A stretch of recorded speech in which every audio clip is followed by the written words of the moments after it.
Hello, welcome back to my channel. Salut tout le monde, bienvenue sur ma chaîne. Aujourd'hui, j'ai une story time croustillante pour vous. Vous n'en croirez pas vos oreilles. Salut tout le monde, bienvenue sur ma chaîne. Comment allez-vous? J'espère que vous allez bien. Comme vous le savez, on est là ce soir pour une nouvelle story time. Avant de commencer, je voulais vous parler de Cake Design by Laskeny, les meilleurs gâteaux faits au Sénégal par Laskeny. Si vous goûtez les gâteaux là, vous venez me dire en commentaire le goût des gâteaux. Si vous arrivez à trouver une description, parce que ces gâteaux sont tellement bons, c'est incroyable. Voilà son contact. Pour toute ma communauté qui est au Sénégal, vous pouvez la contacter, vous aurez les meilleurs gâteaux. Les meilleurs gâteaux. On dirait des gâteaux faits au Liban, au Maroc, en tout cas les gâteaux arabes. Les meilleurs gâteaux, tous les gâteaux que vous voulez là, elle fait ça. Et en plus, il y a une saison festive qui arrive. La venue du Christ, Noël, il y a tout ça. Passez vos commandes parce que la fille là, elle est très bonne et je pense qu'elle est beaucoup prise ces temps-ci. Pour toute ma communauté de Pointe-Noire, est-ce que vous connaissez Quick Delivery? Quick Delivery, c'est une agence de livraison disponible à Pointe-Noire. Ils font les livraisons par moto, tout ce que vous voulez livrer, les fleurs, les gâteaux d'anniversaire, tout ce qui est sensible, tout ce qui est lourd, tout ce qui n'est pas sensible, tout ça, contactez-les, voilà leur numéro. Ils font du bon service et ils sont rapides. Ils savent que le temps, c'est de l'argent. Donc, ils ne vont pas vous faire perdre votre temps à attendre toute la journée. Un truc que vous devez recevoir le matin, vous recevez ça à 16h. Non, ils ne sont pas comme ça. Ils sont très efficaces. Donc, voilà leur numéro, contactez-les. Et puis voilà. Cette story time, c'est une story time que j'ai vraiment vécue en tant que personnage figurant. Mais je vais vous raconter parce que c'est vraiment à en couper le souffle. Vous n'en croirez pas vos oreilles. C'est un mélange de drame, de sugar daddy, de copine, de meilleur ami. Donc apprêtez-vous parce que ça va chauffer. Entre temps, ajouter un peu ici.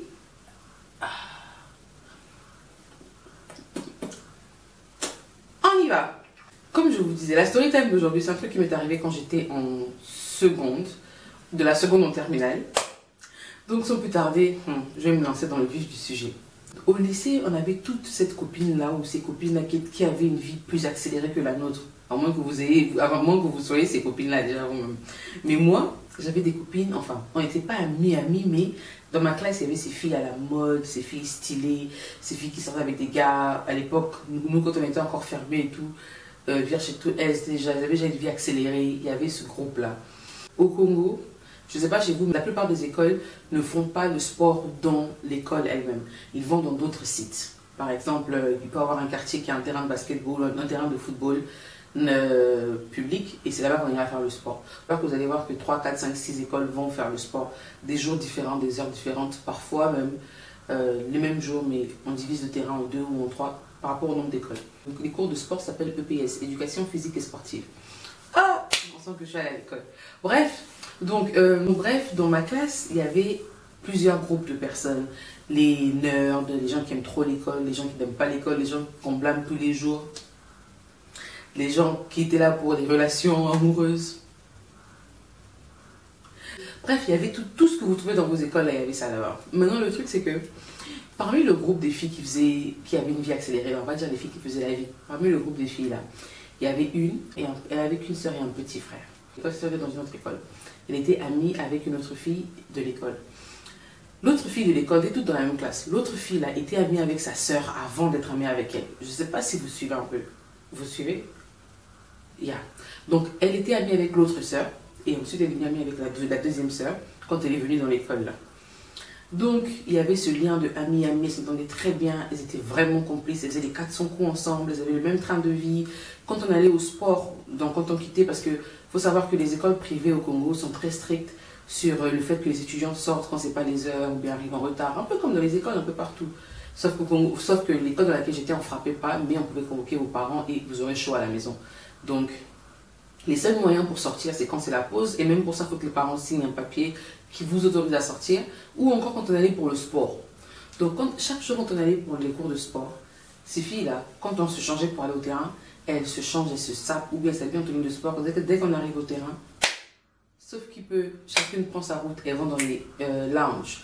Là, au Congo, on appelait ça VIP. Genre, elles vont là-bas, elles vont s'amuser, elles vont vivre leur belle vie. Et si le cours finit à 17h, elles arrivent au portail à 17h ou à 16h pour que les parents viennent les récupérer.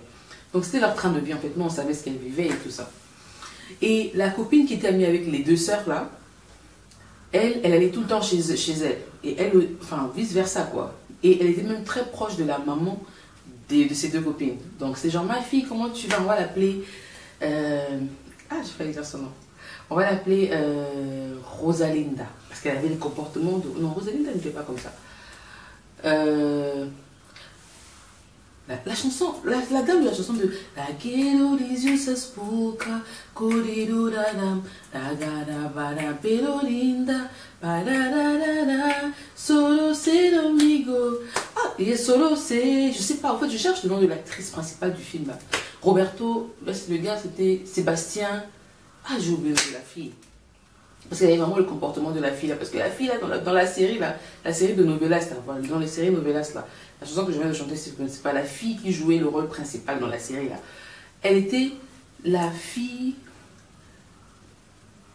du monsieur, de l'héritier principal, mais sa mère sortait avec le petit frère. En tout cas, c'était vraiment compliqué. C'était une histoire de famille. En tout cas, c'était vraiment bizarre. Et elle avait les comportements. On va l'appeler Marimar. Marimar aussi avait des esprits de vengeance. On va l'appeler Marimar. Maman, la fille, était très proche des parents des deux copines. Donc elle allait tout le temps chez elle, souvent même elle dormait là-bas et tout. Elle connaissait et le papa et la maman. Et tout le monde la connaissait là-bas. Quand elle vient, elle passe par la cuisine. S'il y a à manger, elle se sert, elle mange, ou on la sert, elle mange. C'était vraiment la famille, quoi. Un jour, la maman de l'une des deux copines a appelé ses filles. Elle n'arrivait pas à joindre ses filles. En fait, les filles, elles étaient dans leur bord. Elles allaient à Brazzaville. Tôt le matin, elles ont pris le vol. Les deux filles sont allées à Brazzaville pour aller chauffer le mouvement et tout. Pendant qu'elles sont à Brazzaville en train de profiter de s'amuser et tout, leur mère les appelle. La mère n'arrive pas à les joindre. Donc quand leur mère les appelle, elle coupe les appels, elle coupe les appels. Et leur mère appelle maintenant l'autre fille. Genre, on a dit qu'on avait comme Marimar. Mais Marimar, c'est comment? Toi, j'arrive pas à joindre les autres filles. Est-ce qu'elles sont avec toi? Tu as eu de leurs nouvelles? Oh oui, maman, elles sont au marché, elles sont allées faire des courses. Elle a inventé un mensonge là. Elle m'a dit oui, mais moi, parce qu'il y a papa qui arrive, il y a leur père qui rentre là. Moi, je voulais qu'elles prennent la clé, qu'elles aillent me sortir le poisson là-bas qui est dans le frigo. Parce que voilà, leur papa veut manger le poisson braisé à son retour ce soir. Ah maman, moi je peux faire ça pour toi. Dis-moi juste où est la clé, je vais prendre la clé, je vais sortir le poisson et je vais revenir. La fille est partie. Il y avait la confiance. C'était genre amis de la famille. Les amis qui deviennent trop famille là. C'était ça. La fille maintenant, le temps passe, elle va à la maison, elle sort le poisson, elle fait ce que la maman lui a dit de faire, de découper ceci. En tout cas, elle arrange tout ce que la maman lui a dit d'arranger. Elle dépose la clé là où elle a trouvé la clé. Quand elle veut sortir comme ça, le mari avait dit leur papa avait dit qu'il devait rentrer le soir. Il était rentré l'après-midi. Le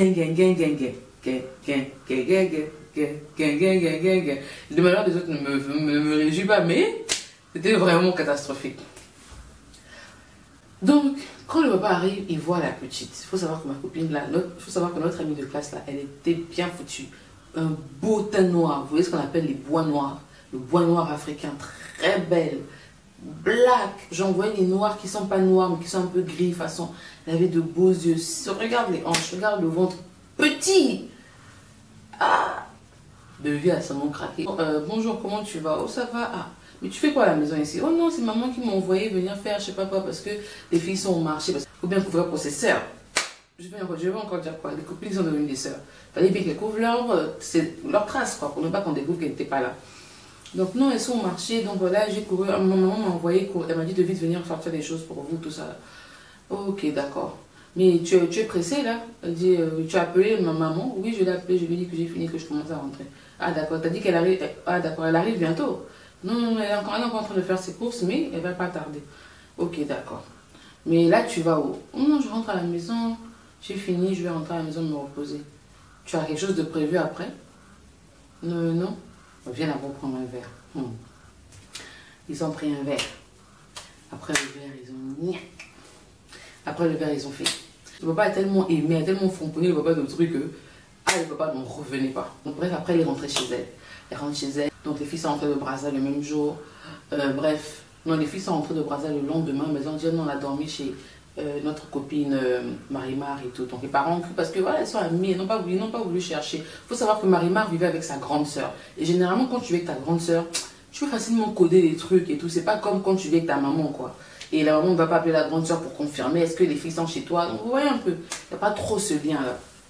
C'est parce que sa grande sœur était mariée. Maman, la fille a commencé à éviter ses copines. Puis elle traînait plutôt avec les filles, en fait, genre les filles disaient mais qu'est-ce qui se passe? Oh non, on est juste dans mon coin, oh non, il n'y a rien, je me sens pas bien, oh non, je suis malade. En fait, c'était la honte et le remords. Elle se sentait vraiment mal pour ce qui s'était passé. Maintenant, elle ne pouvait pas leur dire. Et elle continuait leur bise, genre elle se partageait les gars, un tel sort avec un tel, en tout cas, elle faisait leur truc de sugar daddy et tout ça. Donc elles ont continué leur vie mélangée, bien que elle ait le remords, à un moment elle a dû recommencer, quoi. Elles ont continué leur vie pour ne pas qu'elle suspecte qu'il y ait quelque chose. Vous imaginez qu'un jour, le papa, maintenant, il avait pris le numéro de la fille en question, donc il écrivait souvent, il envoyait souvent de l'argent, des messages, mais elle ne voulait pas en fait, elle avait trop honte. Donc voilà, donc Marimar, elle avait un gars qui la dépannait souvent, qui lui donnait l'argent. Entre-temps, l'une des sœurs là est allée sortir avec le gars de Marimar. Marimar a dit, ah bon, je ne vais rien dire. Comme j'ai commencé à faire avec ton papa, je vais continuer à faire avec ton papa, je vais bouleverser le foyer de votre maman. Oh, le papa là a failli chez sa femme. Le papa là a commencé à se comporter bizarrement à la maison. Il ne donnait plus l'argent de la popote. Il ne prenait plus soin de la maison. C'était seulement la fille, la copine du dehors. C'était seulement elle. Et les filles ne comprenaient pas. Donc les filles venaient maintenant se plaindre chez elle. Ah, mais regarde, en fait, juste qu'elle n'avait pas dit aux filles qu'elle sait que qu'une d'entre elles est sortie avec son gars. Elle n'a rien dit en fait. Parce que c'est que si elle se fâche là, maintenant qu'on ne pourrait pas arriver, on va aussi la faire au chaud. Et pour elle, c'est même encore plus grave. Donc elle est seulement restée tablée, ça l'a quand même fait mal. Elle est allée, elle a gaspillé le foyer. Donc les copines venaient se plaindre chez elle.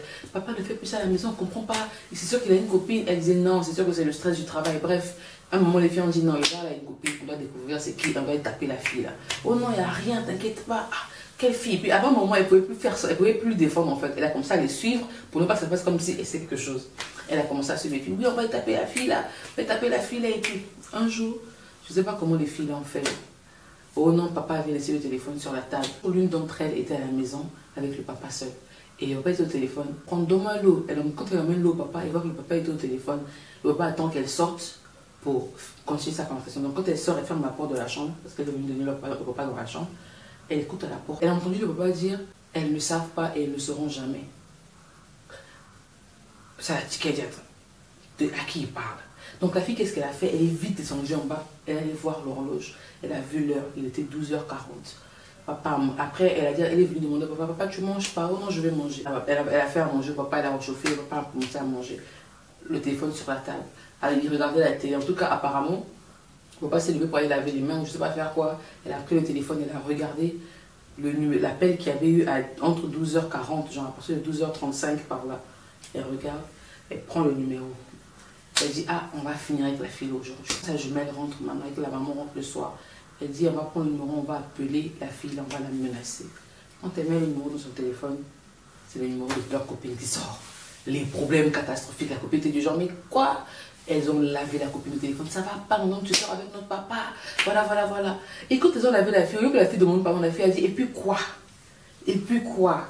Qu'est-ce qu'on n'a jamais fait? C'est parce que vous faites aux parents des autres. Comment vous avez fait ça? Ça vous fait mal. La fille a fait la bouche. Et le lendemain à l'école, c'était lundi. Maman, si je vous dis, le lendemain à l'école, oh, maman, elles ont bastonné Marimar. Le lendemain à l'école, elles ont bastonné Marimar. Bagarre dans l'école. C'est comme ça que nous on a su. Bagarre de chez bagarre. Et c'était chaud.